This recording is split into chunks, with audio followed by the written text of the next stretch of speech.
The great tip of the week related to leadership is how do you align the teams to the business? For that, you have to answer certain questions. For example, the first one is what? What is your business strategy? The second question is how? What are the key indicators of success for that business? And the third question is who? What is their behavioral profile? You have to start by thinking of yourself, but not to think about yourself as the most important factor, but to think about your behavioral style. What is your behavioral profile? How do you impact people? What are your strengths and limitations? What are your major behavioral challenges?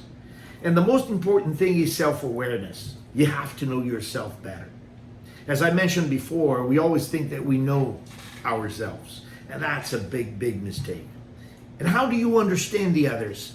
Remember, we talked about you getting out of that center of the universe position and put the other there. So you have to understand the other people. You have to learn how to interact better with them. You have to develop an agility in your behavior profile so that you can relate with them better.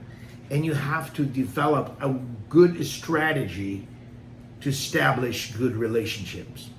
And the most important of all, your sales team. What is the profile of that sales team? What kind of profile you should have? How do you align that sales team with the business demand? And how are you going to value those strengths and limitations, but also the diversity to achieve a high performance with that team?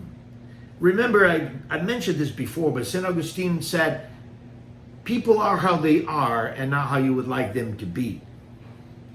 So the most important thing is to learn how are they. And that's the first step for you to establish your leadership. This is the tip of the week, and we'll get back next week with more and more about that leadership style. Cheers.